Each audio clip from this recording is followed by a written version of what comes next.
À l'abri des regards, Lascaux réinvente un art ancestral et redonne corps à des silhouettes venues du fond des âges. J'ai eu la chance de visiter des grottes ornées, véritables ou non. Ça m'a énormément touché. J'ai voulu amener ça dans la rue via le street art pour que les gens s'intéressent un peu à l'époque préhistorique. Lascaux souligne ce paradoxe entre un art millénaire que l'on vénère et des graffitis que l'on proscrit.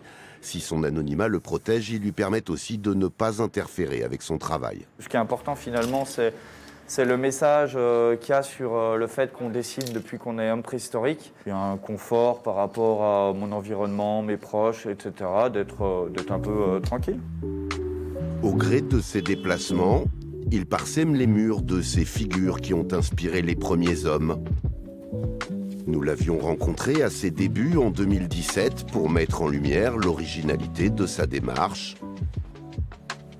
Depuis, Lascaux a fait du chemin et acquis une certaine notoriété, au point de s'afficher à la mairie de Lyon et jusque dans les couloirs du métro parisien, au pied du musée de l'Homme.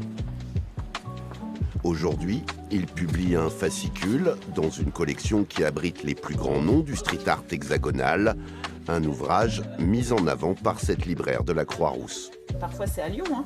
Il y a Lyon, c'est là où je sévis le plus souvent étant lyonnais. Mais là, vous voyez, ça c'est en Bourgogne. Juste avant, on était sur Clermont-Ferrand. Dans sa cave, devenue au fil du temps une grotte ornée, il stocke ses œuvres et prépare ses futurs projets, car ce livre n'est pour lui qu'une étape. C'est pas un aboutissement, une fin en soi. Moi, ce qui m'intéresse, c'est la rue, mais c'est cool que le format papier puisse le présenter et toucher plus de monde et être plus visible.